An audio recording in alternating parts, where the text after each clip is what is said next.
Hello everybody, welcome back. This is Ian. I'm here with Heart of the Swarm balance update number 6.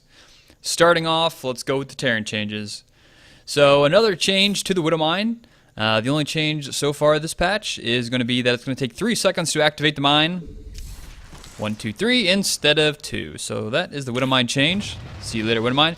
And now, the other Terran change. They renamed the Hellion in Transformer form to a Hellbat. Hellbat coming through. They even updated the voice so it says Hellbat. They are one step closer to a Here we go. Firebat. They're getting there. So yeah, that's the balance change. Is there's a name change for this unit, and he says something different when he comes out. So yeah, those are the Terran changes. Okay, next up, let's look at the Protoss Changes. There's quite a few of them. First up, let's look at the Mothership Core. Mothership Core coming out. Where are you at? Here you are. So, as you can see, the Energize skill is completely gone. It is gone, and probably the reason is there was a lot of people using Energize along with Oracles and just doing like permanent Entomb. Early game harass, and I guess Blizzard didn't like that, or people couldn't figure out how to deal with it. I'm not sure, but anyways, Energize is gone, sadly. The next change is, let's see, Energy, there we go. Purify now is a little bit different. Whenever you cast it on a Nexus, it gets detection up to 13 range, along with whatever else it already did before. So the Nexus has detection now, this early in the game. And that's the theme you're going to realize throughout this whole patch is detection, detection, detection. It's like DTs or, I mean, Banshees or anything that used to be invisible, it's like it doesn't even matter anymore. I'm kind of blown away by this patch. I think out of all the patches, even the Warhound patch removal, like I think this is the biggest change that they've done so far. It's pretty dramatic, so let me just continue to get on into it. So next up, let's look at the Oracle. So like I said, the Oracle Entomb has been lowered from 100 to 75. Let's get one of those suckers out here. Dimensional strings attuned. So Entomb now gonna last 60 seconds or until destroyed. What? That's until destroyed? Okay. All right. Yep, 60 seconds. So that's a change there too, I'm pretty sure. The cost of Entomb has been lowered from 100 to 75, while the duration has been increased from 50 to 60. Okay, yeah. So it costs a little less and lasts a little bit longer. So win-win for the Oracle people. Revelation has been changed. Okay, so the ability will work on buildings, granting 3 vision around every unit it hits. The duration has been increased from 45 seconds to 60 seconds, and the cost has been increased from 50 to 75. The ability will no longer give detection.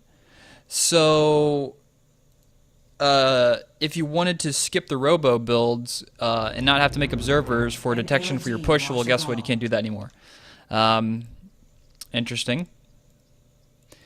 And those are all the changes there for the Oracle. Next up, the Tempest. The Tempest has had a little bit more of a change, so it's kind of been knocked down a level, I guess you would call it. So the supply now for a Tempest is only 4 instead of 6. You can build them straight away. You do not need a fleet beacon anymore. But the downside is, even though it's lower tech, it is not as powerful. So you can see the damage is only 25. It doesn't have that bonus damage versus massive like it used to, unless you go all the way over to the fleet beacon and you get the upgrade called Research Graviton Sling, which is a new upgrade, 110-second build time. 200 minerals, 200 gas, and it will just allow them to do plus 35 damage to massive units. Another change is the Oracle, or sorry, the Tempest now is 100 gas less than it used to be, so it's just a little bit cheaper. I mean, I'm kind of confused what Void Rays are used for anymore now.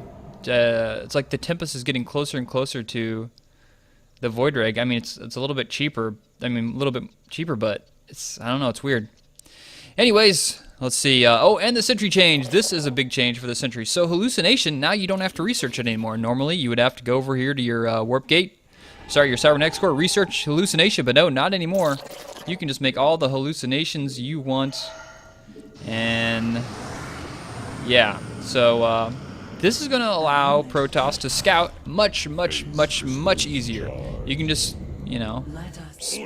get in a, obviously you'll use the hallucinate Phoenix, but you can scout super early now with Protoss, like instantly with a Sentry, but you have to remember you'll lose your force field energy, so that's something you have to take into account. But it's like super easy to scout now with Protoss. It's as easy as it is with Terran, it seems like. You just send a Phoenix across the map that's hallucinated and scout everything.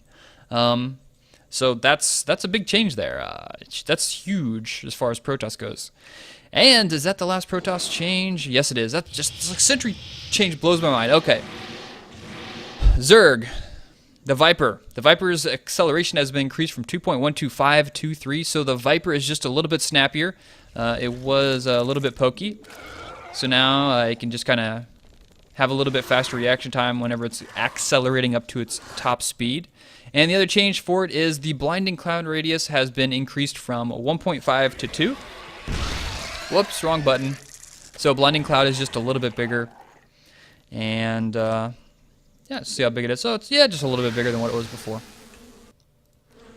And the last change, once again, this is a detection change, idea change. So Spore Crawler no longer requires an evolution chamber. You can make a Spore Crawler without having an evolution chamber. So, like, this is going to make it so much easier to deal with DTs, to deal with Banshees, as a Zerg player. Normally, if you get caught off guard by a Banshee Rush or DT Rush, you have to first make your Evo Chamber, then it's a little too late to get to the Spore Crawlers.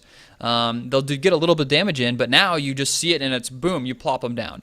So it's like they're trying to make all these invisible harass units just not nearly as powerful as they were before. So I don't know what to think about that. That kind of that's interesting. So, anyways. Yeah, Spore Crawlers now don't need evolution chambers, but missile turrets still need engineering bays, but they do have scans, so it's getting a little wishy-washy. I don't know, guys. We'll see what happens. This is a crazy update.